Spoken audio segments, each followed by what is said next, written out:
we have a fantastic panel assembled for you all today. I'd like to thank ASA and GE Healthcare for making this symposium possible.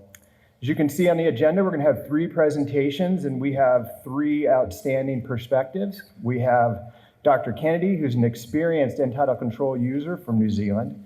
We have Dr. David Hovard, who's a recent adopter of end-tidal control, to be able to describe his experience. And then we've got Kyle Herzog, who's a technical expert. All right, we're going to get started with an introduction to our first speaker. Dr. Ross Kennedy is a clinical associate professor from Christchurch, New Zealand. His core research interests include the clinical application of routinely monitored data and the clinical application of pharmacokinetic and pharmacodynamic principles, including to inhalational agents. He believes that there's still too much of anesthesia practice based upon that's the way we've always done it. Ross has been using end-tidal control software in practice for over 10 years and continues to experience joy and excitement through everyday anesthesia practice. Please welcome Dr. Ross Kennedy.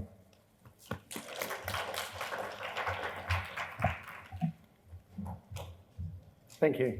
My other disclosure is that I'm an unrepentant technophile and early adopter, but actually so is my whole department, which I think was one of the attractions. So as W says, I've a long interest in inhalational kinetics, and another thread of my interest is in data collection and data processing. And as part of that, we've been collecting gas flow rates since the early 2000s, actually when we got our first electronic machines that would export the data to us. And we got our first dozen ISIS with end-tidal control in 2011. The graph on the bottom there shows our journey with average fresh gas flows. We're sitting around about 800 mils a minute across the whole case as our typical gas flow. New Zealand's quite a long way away from here, but people from Europe are equally as far. The picture on the right is the Earth centered on Christchurch, my hometown, and you can't see any of the Americas there. And in fact, we're just over the right-hand corner, and the whole rim of the Americas is about 12 hours flying away. We have some, if you like, cultural differences, so you need to think about what I say through the lens that I'm not a US practitioner. We're the major hospital. We're not quite a quaternary hospital for the South Island with 34 ORs. We haven't had regulatory limits on fresh gas flows with SIVO since the mid-1990s, pretty much in line with the EU. And the ISIS was released with end-tidal control, which fitted into the things we were interested in, just as we were looking for replacements for our ADUs. Now, kinetics of drugs is important. This is the most, apologies to the GE folks, this is the most important slide I'm going to show you today. It's the kinetics of caffeine, and what this shows is that the time to peak effect is about the same, about an hour, regardless of how you take it. Now, what's interesting about this is that there's a lot of kinetic stuff that goes over most people's head, but if you explain it in terms of coffee dosing or perhaps alcohol dosing, people suddenly understand why giving that extra bolus of propofol might not be a good idea. Okay, in the same way as coffee from preparation to having its effect is a cascade, and we learn about the oxygen cascade, we can apply the same thing to volatile anesthetics. And the important thing to remember is a lot happens at every step, from what you dial up on the wonderful and beautifully designed analog technology on the right there, through the inspired concentration, what you breathe out, the arterial concentration. And then there's another step between the end-tidal and the effect, which is what we're starting to measure. Again, just the volatile cascade. This is an example from a simulation program we run. I want you to focus on the blue line there, which is approximately the brain or the effect site concentration. And what you can see is how much the end-tidal concentration in green, the expired concentration, the inspired and the dial in yellow have to change to maintain that concentration. And again, that there's a delay between end-tidal and effect. And just point out that the rate of rise of end-tidal concentrations isn't what we read in the textbook, because the inspired concentration isn't actually constant like textbooks. So, what does end-tidal concentration do? I'm going to talk about this very much as a user and let Carl talk about the technical aspects. You simply set the target vapor concentration you want, set the target oxygen you want, and set the minimum gas flow that you want the machine to deliver, and the machine just does the rest. So here, 31% oxygen, 300 mils a minute fresh gas flow, a target of 1.4%, and that's it really. Here's just an example of of what happens very early on in the case. We've had the first breath of SIVO given here. 1 minute later, the flows have gone from 3 litres a minute down to 1 litre a minute. You can see there's still quite a lot of sevoflurane, although mils per hour of liquid sevoflurane is a fairly meaningless concept for most of us, but it's a way of quantifying what's going on. And here we are 3 minutes into the case. The flows are now under 500 mils a minute, and we've achieved the target. And there hasn't been any user interaction with any of this. So to summarise yet again, automates vapour and oxygen delivery, achieves and maintains the concentration. It's more precise, moves the control point closer to the site of action, allows a reduced fresh gas flow. I'll come back to that in a minute. Definitely reduces workload and less attention needed for step changes. And the ninja question about how we behave when we when we want the vapour concentration to drop. So inhaled agents are different from IV agents. 100% of the IV dose gets to the patient, and our aim is to align the delivery to patient needs. With volatile anaesthetics, there's an enormous amount of waste, if you like, that the amount the patient actually needs compared to the amount delivered from the vaporizer is massively different. We got into monitoring the fresh gas flows from a cost perspective, but the environmental thing has already been there. Now the paradigm has shifted a bit. There's still concern about room effects and some of the other effects of heat and moisture conservation, but really it's down to avoiding the waste of the vapor.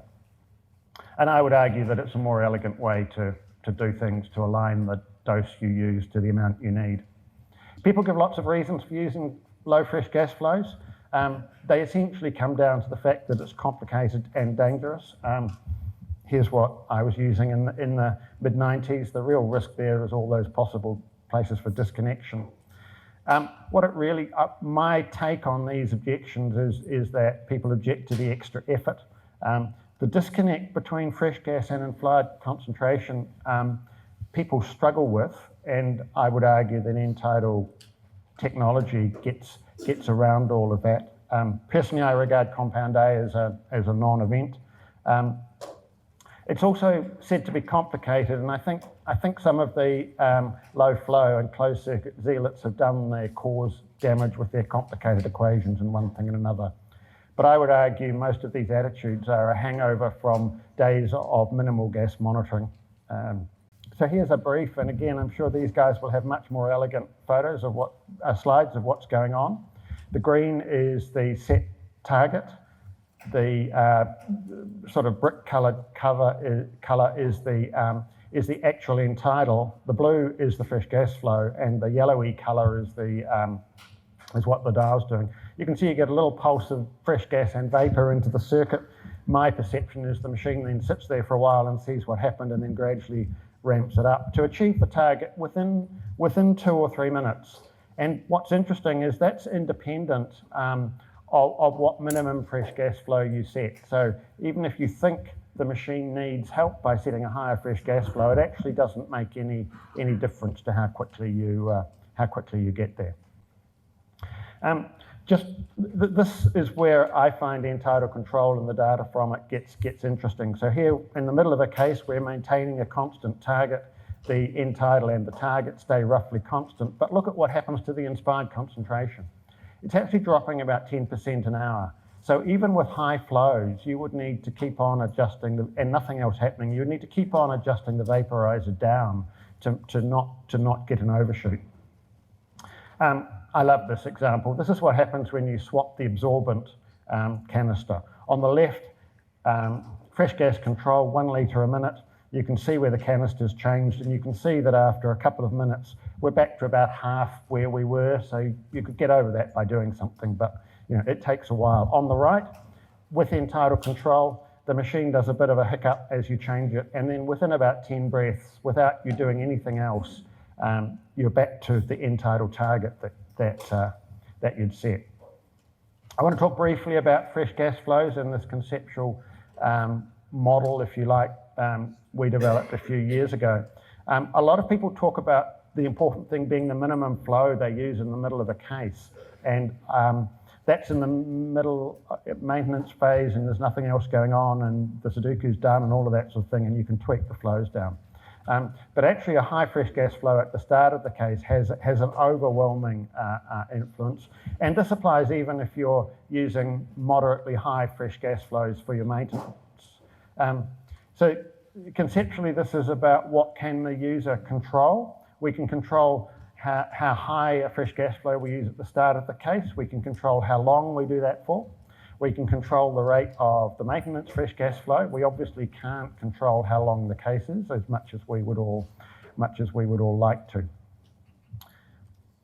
And again, just to repeat that early fresh gas flow matters. This is a little example of a 90-minute case, 8 litres a minute for 10 minutes and 2 litres a minute, or 6 litres a minute for 5 minutes and then 2 litres a minute.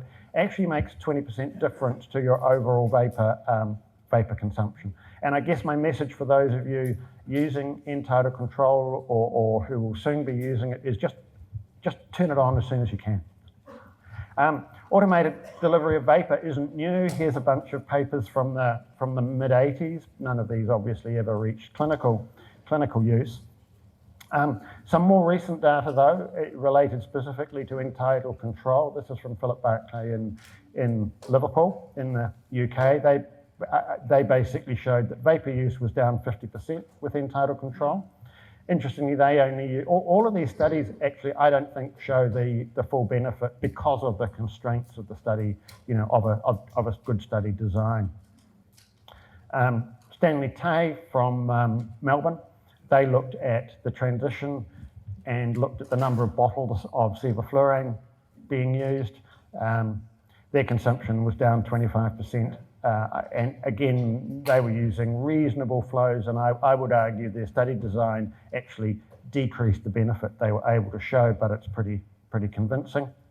This is an interesting one from Groningen, from Wetz et al., because this is a group who are experts. In fact, they chose for the study people who are experts at using low flow anesthesia. So they were using 500 mils for the case. So they actually used slightly more with end-tidal control, but they achieved the target faster, much less changes, and the concentrations were much more stable.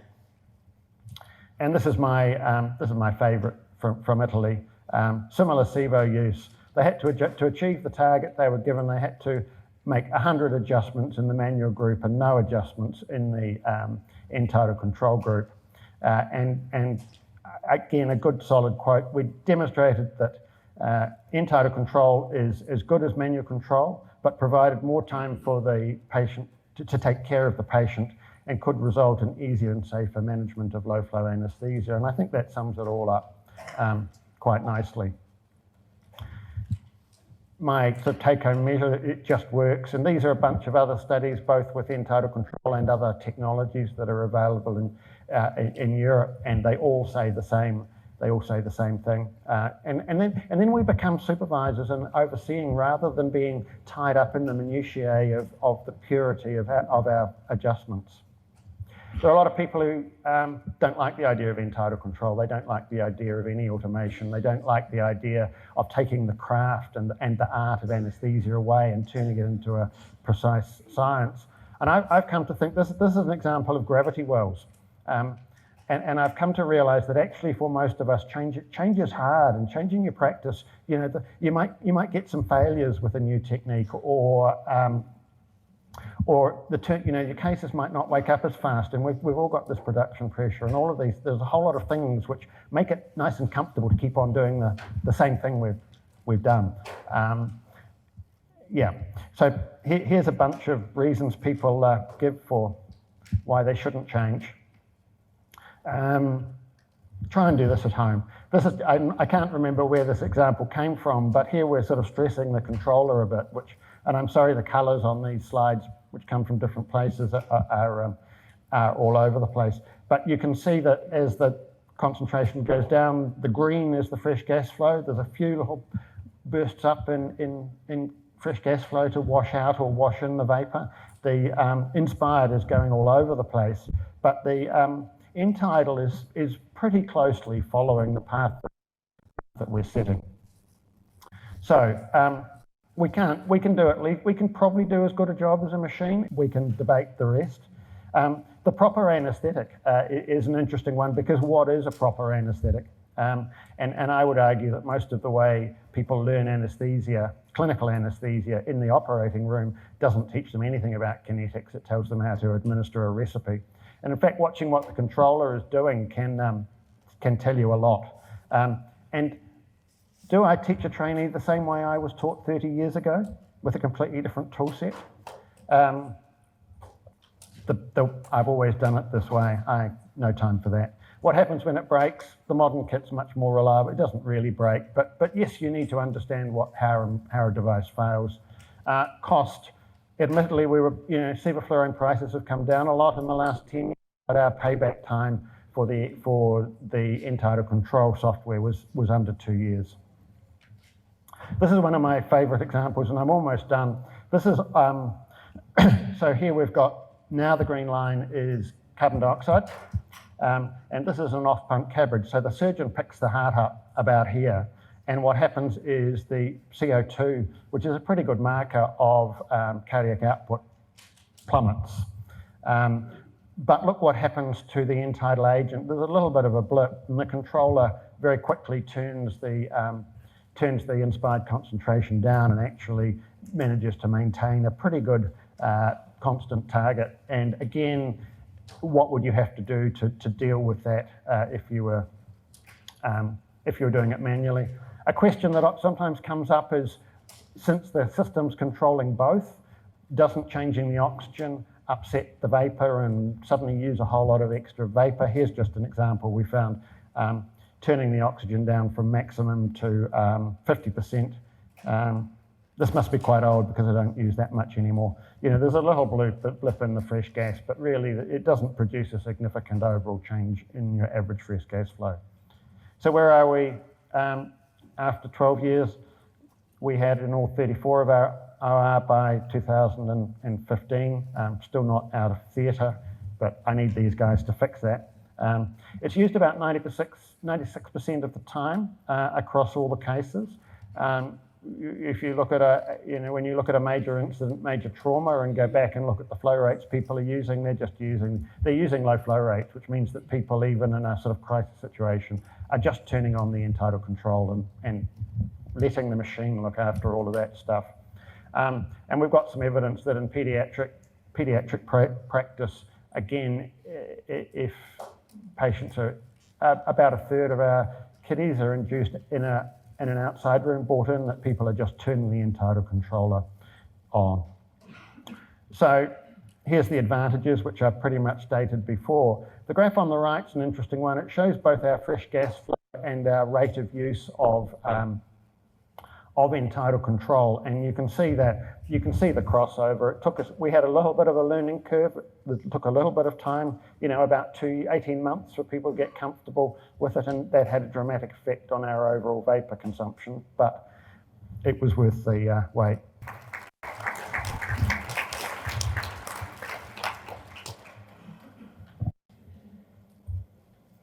Thank you, Ross. Our second speaker is Kyle Herzog. Kyle's been an engineer at GE Healthcare in Madison, Wisconsin since 2008. He has worked on anesthesia machine verification and validation for his entire career. End-tidal control has been a primary focus for most of his career, and he was the lead engineer on the master trial that led to the FDA approval of end-tidal control software last year. Please welcome Kyle Herzog. Hello, everybody. Good afternoon. So I'm an employee of GE Healthcare, in case you can't tell by my Compassion purple polo. As JW said, been working there since 2008. When I started as an engineer, it really was the first project I was ever assigned to. So to see it here now in the US is a long time coming, but very exciting for me personally. So how does this thing actually work? I think Dr. Kennedy gave a pretty good overview. I'll try to go a little bit, one level deeper, I would say. So the first thing you do with the feature, as you see here, number one, you set those end-tidal targets. You set an end-tidal oxygen and agent target, and you set your minimum flow value.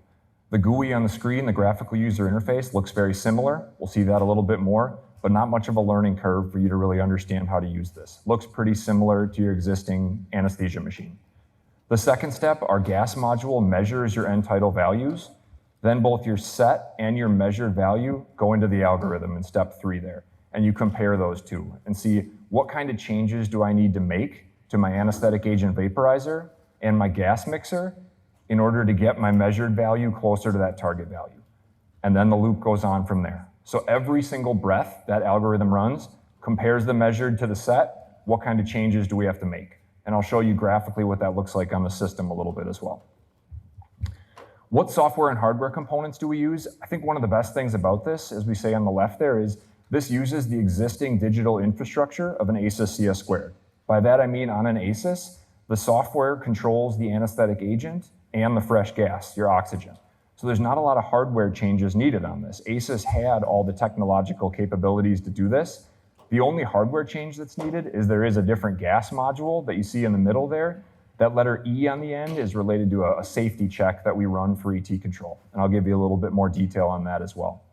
Then on the software on the right there, a couple different indications on the screen when you're in end-tidal control. There's the waveform message. Your quick keys on the bottom left turn that more fluorescent blue, and your split screen changes as well. So while there's a lot of visual indications that you've turned on this end-tidal control feature, the screen still looks pretty similar to what you're used to in the past. So again, from learning how to use this, we don't think there's too much of a jump for you to figure this out. What actually happens when you make a setting change? So what I'll go through on the top here, we show the concentration. So what is our anesthetic agent vaporizer doing? And then on the bottom, I'll show the fresh gas flows.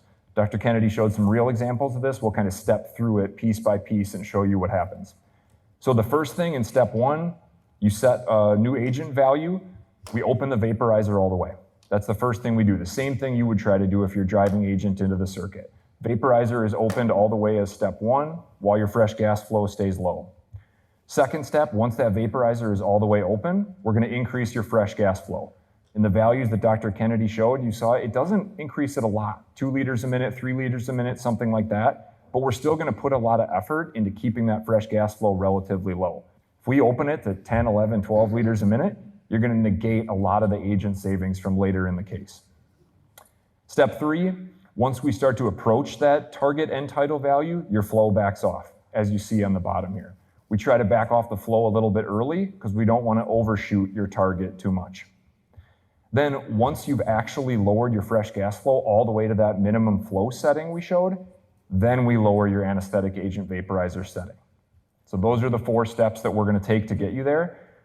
A couple of benefits that I see there, one of them in the upper left in red, we still put a lot of effort into keeping your fresh gas flow low.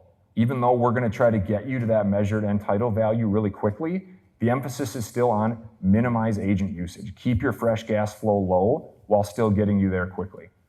And on the right there in red, these steps that you see on the screen, while you're not touching the machine to do them, it still feels very natural. These are still the same steps that you would take if you were doing this yourself. So it's not some unusual order of events you see. It's exactly what you would do. You just don't have to do it, is the good part. So what patients can you actually use end-tidal control on? It is indicated for patients 18 years of age or older in the US. Then in blue, you'll see RR less than 35. You have to have a controlled airway. You can use it in any mechanical ventilation mode. You can use it in bag mode or spontaneous ventilation. So pretty wide array of patients that you can use it on. In red, the cases you can't use it on, non-circle circuit, obviously, cardiac bypass. If you have a surgery, it's going to have disturbances to the lungs, big leaks in the system. Big leaks in the system don't go well with your measured end-tidal values. So we try to avoid doing it on cases that are going to have big leaks, and you cannot use it with multiple agents. So just one agent at a time when you're using end-tidal control. Lots of safety mechanisms. I know there's a lot on this slide. Part of that is just to show you there is a lot of safety mechanisms related to this. I think Dr. Kennedy and Dr. Hovard could speak to the fact you're probably not even going to know those are there because most of the time this just works, as they said, but there is a lot of safety checks in place. The ET control supervisor on the upper left, I always say that's like the bumpers on a bowling alley. If for any reason you can't get to your target end-tidal agent setting, we'll exit out of end-tidal control. And if that does happen, it's just the old ACES CS² machine you had. You can still use fresh gas control, but if for any reason we're not able to get there, we will turn off the feature. There's also a system check and a leak check. At all times, we're running a check to make sure there's no leaks in your patient sample line going to your gas module. Again, because those readings at that module are so important to this algorithm, we want to make sure they're accurate and that there's not any leaks. So that check is running all the time as well. And then as I mentioned, there is a different gas module you need for ET control. That is for this fresh gas sample check. Every 3 minutes, there's a valve in that module that flips over, and instead of sampling gas from the patient, we sample some gas from right inside of our system. We know the exact concentration of what's inside the system, so we make sure that's exactly what the module measures. That's just making sure it's still very accurate. So every 3 minutes, we're gonna do that. So a lot of safety checks behind the scenes here to make sure this thing is working correctly. How did we prove in the US this was gonna work? Mostly for the FDA to make sure we got this through. We ran a big master trial across 4 different sites, about 248 patients, ran this in the 2017, 18, 19 timeframe. The main objective we were looking for in that study was what % of the time is your measured end-tidal value really close to your target end-tidal value? The way I've described that before is what % of the time are you within that purple box? You're measured really close to your set. What % of the time when you use end-tidal control versus what % of the time when you don't? And I'll show you what the results of that study were. Before that, a couple of example cases. So this is a case that did not use end-tidal control. The user was trying to get to an end-tidal value of 6% DES, that's the green line. The gold dots show you the end-tidal value they actually got to. So trying to get to 6, you get to 3.5, 4%, something like that, for the exact regions, that agent cascade that Dr. Kennedy talked about. End-tidal control, very different story. There is a green line behind that gold line, I swear, but you can barely even see it because the measured value is just right at your target value the entire time. This is exactly the purpose of this feature, and I think visually it shows it really well, that you're gonna make that setting change very quickly. Your measured value is gonna get there. It's gonna stay there. Late in the case, they make some changes. Again, very quickly, the software reacts, gets you right back to that target value. On the oxygen side, very similar story. This is another case that did not use end-tidal control. Trying to get to an end-tidal oxygen of 40%, not only was the measured value not 40, it actually goes a little bit hypoxic. If you notice, they go a little bit below 21%. So another good feature of end-tidal control, you can set your target ETO2 as low as 25%, but it's gonna keep it at 25%, right around there. You're not gonna go hypoxic with this feature. So another built-in benefit. End-tidal control, oxygen, set to 50%, you're at 50%. Not much to see there. I've heard jokes before that when the feature is working perfectly, it's almost boring to watch on the system because you see a lot of this where it's just right on your value and it stays there the entire time. So this is another end-tidal control case. The additional black dots here are the vaporizer settings that were commanded by the end-tidal control algorithm. And what I think this speaks to is the complexity of the algorithm, how often it's making small little changes in order to keep your measured value at the set value. And then I think, again, when people say they can do this just as well as the algorithm can, to do this as effectively, every single time that black dot moves, you'd have to make a vaporizer setting change. And that's just not practical or reasonable or something you'd want to do.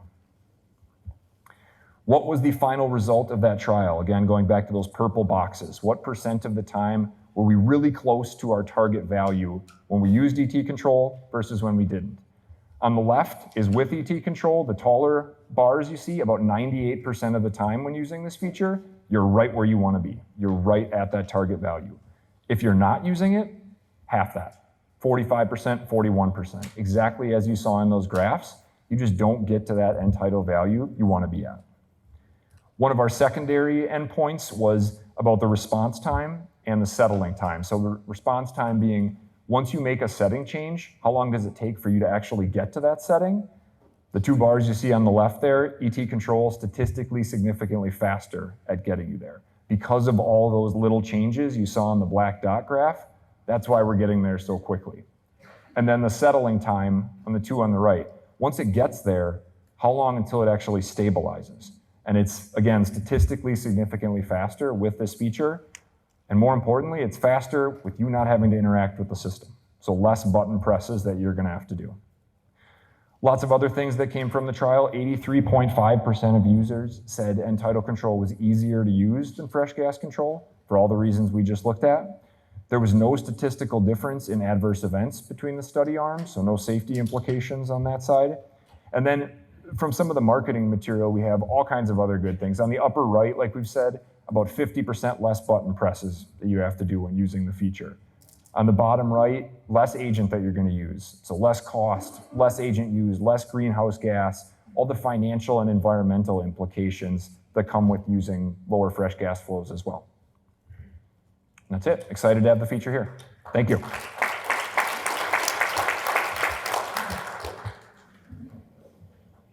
Thank you, Kyle. Kyle mentioned the results of the master trial. So that trial was presented at ASA last year. That material is available on the ASA website. If you all wanted the access to that abstract, we can provide it for you. It's currently under review for peer-reviewed publication. Our final speaker is Dr. David Hovord. David's a clinical assistant professor of anesthesiology, specializing in liver transplant. He's director of both medical multi-specialty anesthesia and the equipment and supply program at University of Michigan. He also leads the Green Anesthesia Initiative. He's passionate about using technology to help improve patient safety in anesthesia and is a member of the Anesthesia Patient Safety Foundation Committee on Technology and the Patient Safety Committee at the University of Michigan. Please welcome Dr. Hovord.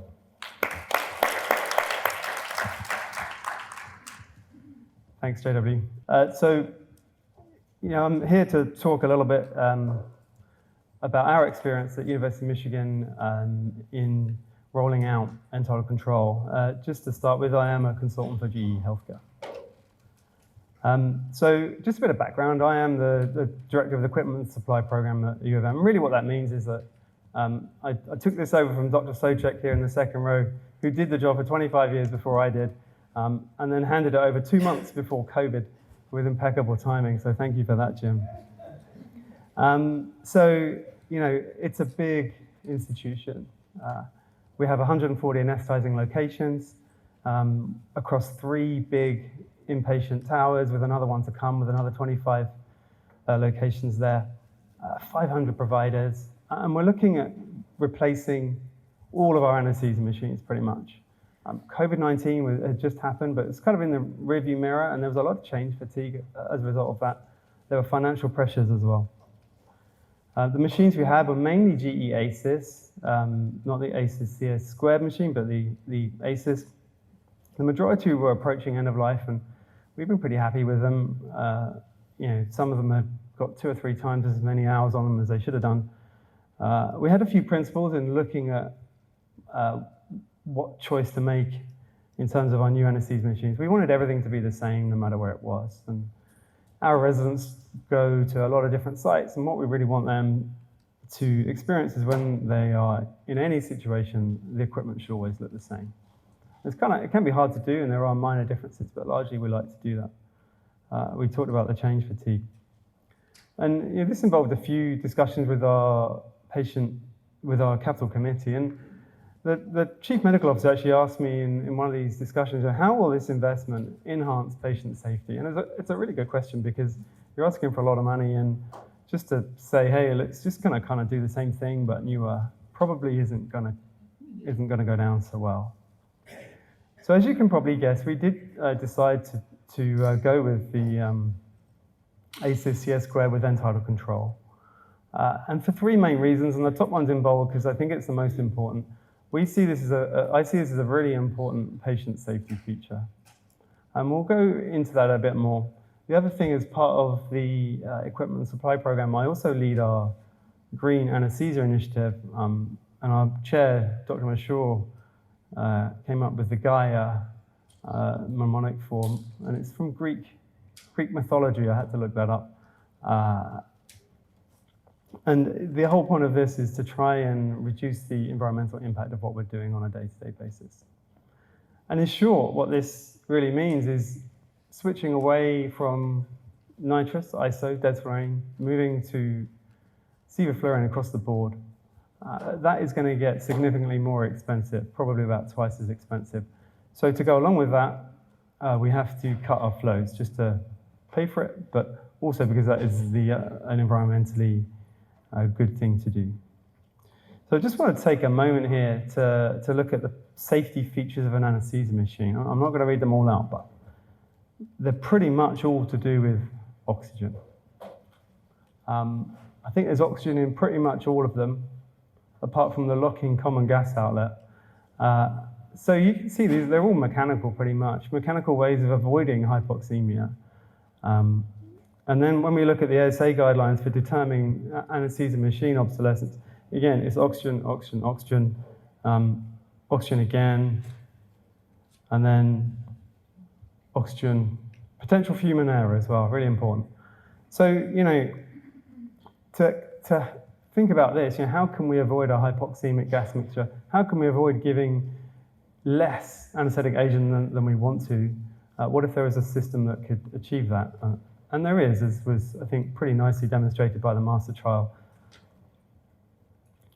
So, you know, the important features for us for patient safety was the avoidance of this hypoxemic gas mixture, the precise, rapid achievement of our end-tidal SIVO, because we're only using SIVO now target. And then more importantly, this is kind of subtle, but it allows really low flows and then frees up the clinician to think about what they actually should be thinking about. So if you want to run super low flows, you can do that, but you need a system, you need to be attentive and vigilant. Not that you wouldn't be otherwise, but you need to be focusing a lot and making a lot of changes to the inputs on the anesthesia machine. And you know, during the kind of long, complex surgeries like liver transplant, you don't really want to be doing that. And I think we can prove in a chart later on that people weren't doing that. Touched on a little bit about this, but at the U of M we use a lot of ISO and nitrous. We didn't use much DES, which was good. We use a bit of SIVO, but our future state is 100% SIVO with our nitrous pipelines decommissioned. We can go into this in a bit more detail, but you can cut the amount of nitrous that you use, but really you have to get the pipelines and the infrastructure out. And the nitrous pipeline at U of M was decommissioned yesterday, which is a great day for me to be out of town.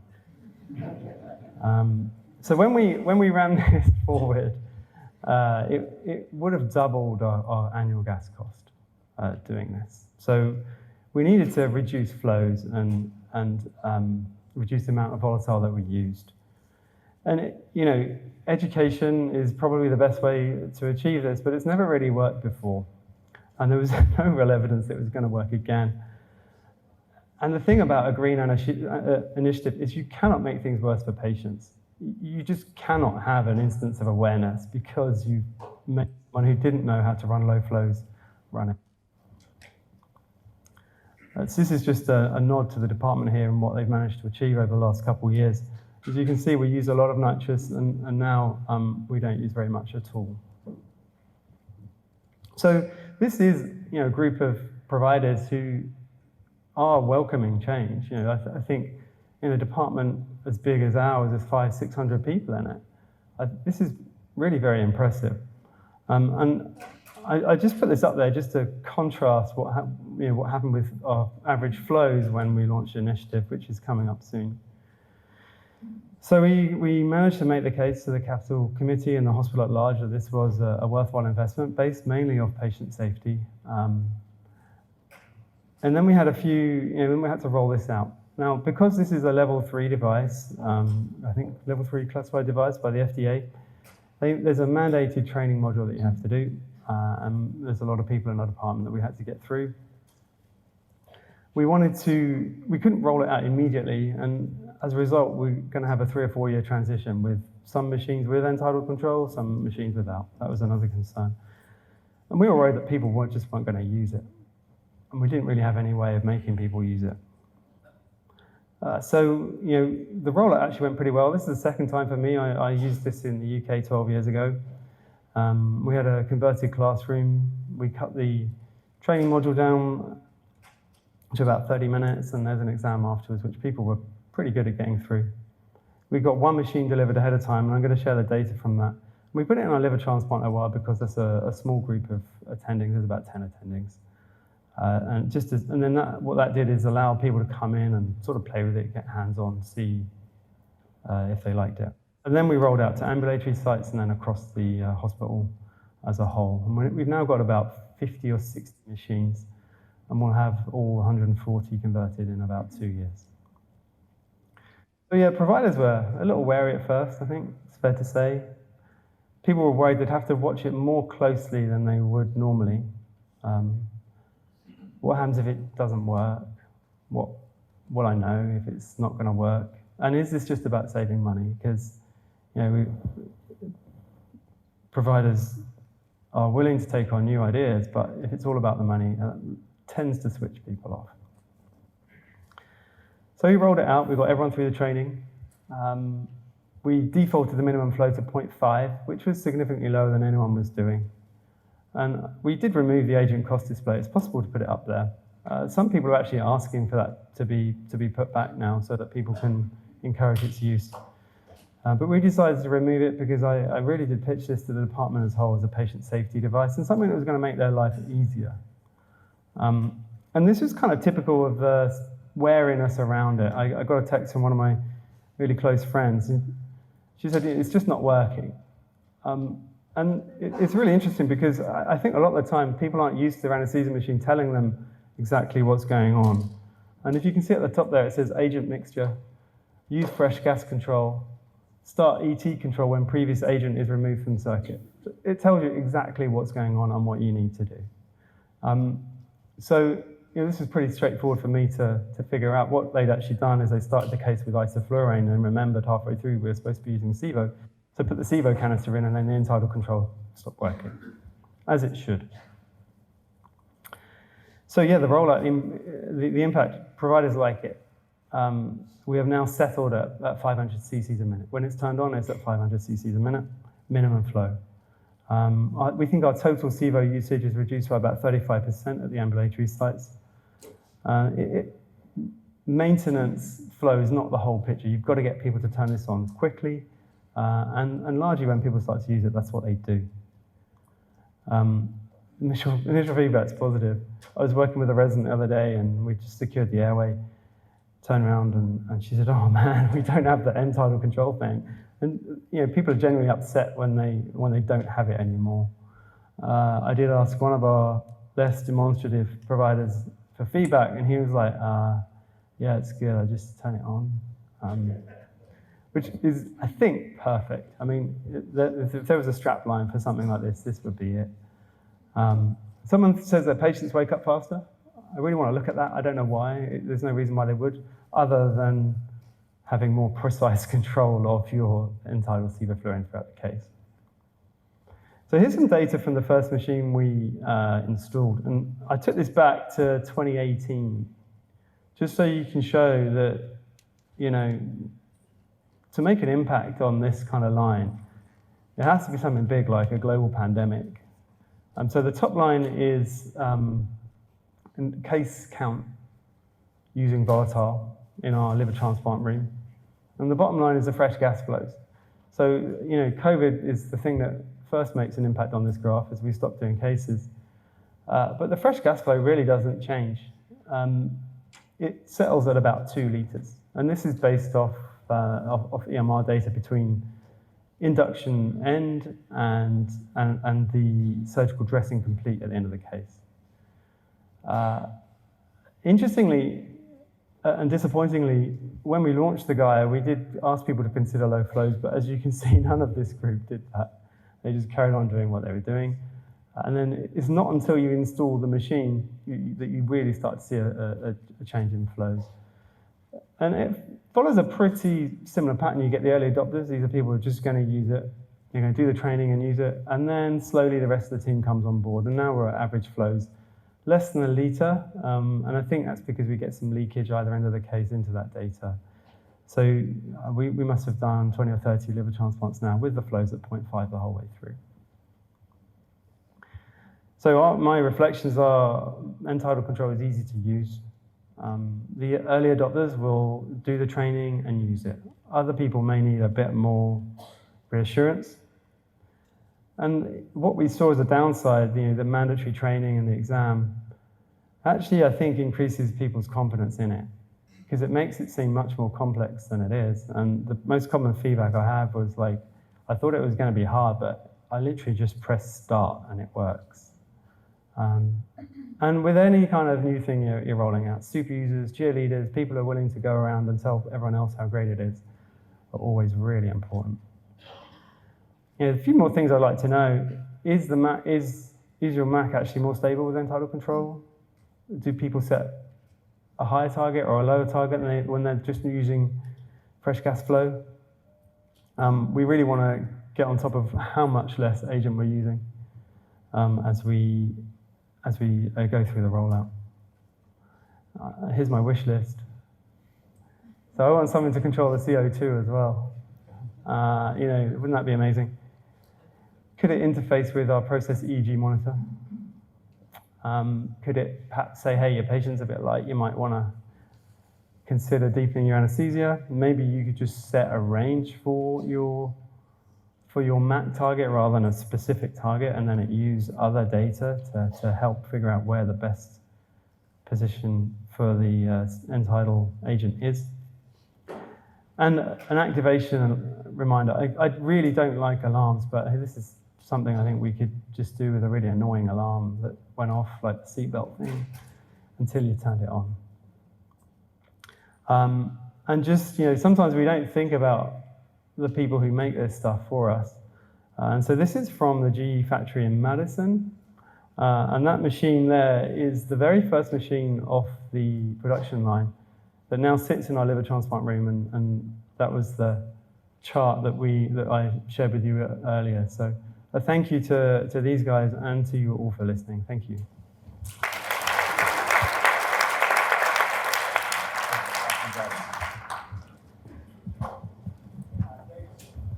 Thanks to our speakers. Anyone who wants to stay for a little Q&A, please do. And thanks for the audience for participating in the Q&A by Slido thus far, and a remarkable alignment of priorities. My first question is the same one that rose to the top with Slido, which is, are you concerned about using this in training environments where the majority of your residents may end up in settings where they do not have access to end-tidal control? So I think each of you alluded to the fact that the workflows dramatically changed with end-tidal control versus manual delivery of low-flow anesthesia. We still have a number of machines which are out of theatre locations where we have to deal with this. And I guess we were in a low-flow environment beforehand, so it's still part of the ethos. There is no doubt it's hard, but I think the other thing which has changed is people are more accepting of monitoring, so they'll use the information that's in front of them to adjust their flows, and they might not turn the flows down as fast as they would have with end-tidal control, but that's still where they'll get to. So, 13 years, we're not seeing a particular problem. I think, though, you can allude this a little bit to ultrasound use for arterial lines, that kind of thing. 10 years ago, that just wasn't a thing that anyone did. Now it's used ubiquitously for every single arterial line that residents place. Same with, ultrasound for central line. I really don't want anyone doing that without an ultrasound anymore. And I suspect this is the way this will go too, that when you're doing low flow anesthesia, you should have end-tidal control. Yep. Kyle, has the engineering team heard anything about this particular concern over time with end-tidal use outside of the United States? No. I mean, the adoption rate outside the U.S. has been so high, kind of like Dr. Holford said, it's everywhere, but we have not heard anything about if I don't have it People are upset they don't have it because it is so much easier to use, but we haven't seen any increase in complaints or patient incidents if they do not have it. And one novel solution to determining if it affects people's ability to deliver low-flow anesthesia was we're going to put New Zealand clinicians versus US clinicians in a manual low-flow administration contest and see if the US clinicians can beat the New Zealand clinicians. Question in the audience. Well, it depends on the clinician. I've Agreed. actually used liquid injection, and so most of my questions are directed to the engineering aspect. What would happen if I had the end-tidal control in use and I injected, 0.3 mLs of SIVO into the expiratory limb, besides a little bit of insanity on your programming thing as the... It is an interesting question because Dr. Phillip from Brigham and Women's asked me the exact same thing, and he sent me a syringe to do that. So I have ran that exact test, and exactly like you would think, when you do it, there's a quick jump in the end-tidal oxygen or agent, and then very quickly it corrects and drives it right back down. Perfect. This ties in with what Dr. Kennedy said about looking at the end-tidal CO2 as a proxy for cardiac output. Is there any way you can use the data you're already getting with the oxygen flows and stuff to deliver a minute-by-minute assessment of oxygen consumption? And the one thing on your display that is missing, you have the rate of cost available, but can you tell me what the vaporizer is set at so I can control or compare it to when I'm doing a manual closed circuit or end-tidal? Please show me all the data and all the information that's available, because there's a lot there that isn't displayed. And I know you don't want to overwhelm the practitioner, so you could make it a sub-menu somewhere, just like going into the total gas flow is under a sub-menu under the system status. And a lot of it actually is available in a sub-menu underneath. There's an ET control log that's on the system that I will say there is a ton of data and can be a little bit difficult to read, but it has exactly what you're looking for. What was the vaporizer setting, breath by breath? You can get that at the user level. We also have an ET control log available behind the scenes that you can download. It's 134 columns of data. It is every bit of data you'd ever want. For people that are more interested in the research side, absolutely, that data is all available to you on your machines. And to your last point, we don't put it right at the surface level because it'd be a lot for some people. So that's why we've done it. Now, what about the O2 consumption? Is that possible? Because when I do closed circuit and the bellow is not filling up, my additional flows are the patient's consumption. And I can know exactly when the patient gets light, because if I'm controlling the ventilation, the end-tidal CO2 will increase and the oxygen consumption will increase, and I can see these move in parallel. I've used it in orthopedic surgery when the tourniquet comes off. If I don't see a surge in things, I know something's wrong. Yeah, there is a gas module that'll give you some metabolic data, some oxygen consumption data. That's a separate module than the one you need for ET control. So unfortunately, you can't do them both right now. It's a good ask for the future, though. I'll write that one down. That's good. I would argue that as much as I would like to see what the vaporizer's doing, I think and I've injected liquid as well, but I would argue for most people, they don't need, the vaporizer setting is actually irrelevant. From the patient side, yes, but from mimicking and learning to do what the end-tidal is doing, it's important to know. Because the way I used to teach low flow was minimize your flows, have your vape set at maximum, which is basically the algorithm that you're using. Drop your fresh gas flows until you can turn down the vape. Exactly what we're doing. Yeah, you're right. Yep, absolutely. And I know this might be an old question, but we actually used, we were the first in the country to use SIVO at University of Arizona back in the 80s and 90s. Burnell Brown, I just want to say his name because he's probably somewhere around here. But the question is there was substance, was it C or P, that accumulated with really low flows with SIVO? And over the years, I use really low flows, but I switched to DES to avoid any of the metabolic stuff going on. So I guess my question was, is there any monitoring, or is that even an issue nowadays, or is that still present, or does that still occur? So I think the question there is probably about compound A and the potential reaction to sevoflurane with the CO2 absorbent. So the package inserts for sevoflurane remain as they are in the United States. As Ross mentioned, the package inserts are different in other parts of the world. I think there's ample evidence in the literature that points to the safety of sevoflurane at various flows that can be reviewed, but as part of this system, there's not any monitoring for the presence of the development of that chemical. But it's not been something that's been reported in the literature. Mahesh. So 2 questions. One, when I put aerosolized beta agonists in my circuit, I get a halothane warning from your bench. Yep. Does it shut off my end-tidal? So that second agent has to be above 0.25 MAC in order for it to exit, because I know exactly what you're talking about. No, it will not auto exit from ET control. All right, Yep. and then the other question, which I asked, but I'll just throw it out there since I have a microphone. Why can't you guys just turn it on when the vaporizer gets turned on? Like, why do I have to manually turn on end-tidal control? Why can't I turn the vaporizer on? Because I've already set. I mean, my teams go in, they set what they want it to be at. Set what they want, the age of the patient. They set all these kinds of things, right? So, why isn't it just one button? Right, and I think that's kind of what Dr. Hovard is speaking to as well, of remind me to turn it on, force me to turn it on. I think there was some early on regulatory implications to make this as something you can turn on or cannot turn on. In the future, as this becomes more standard, you might be spot on with that one. But for now, yes, we have made it something you need to go in and turn on or turn off. Yep. We're at our time.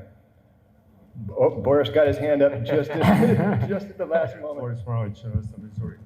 So I saw the lowest one that Dr. Koenig has on fresh gas flow was 0.3. What happens if you completely close and put fresh gas flow at 0?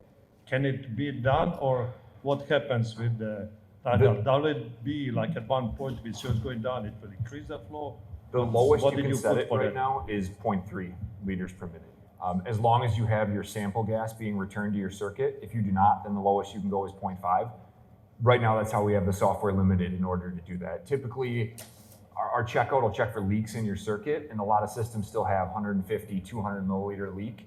So we only let you go down to 0.3 so that you're at least overcoming that small leak that's in the system. If you had a perfectly sealed system and we would let the software go down to 0, you're right, that's possible, but that's not how we've got it set up right now. So if I am on end-tidal CO control, can I put on 0 at all, or does it switch it off No, immediately? it'll only let you go down to 0.3.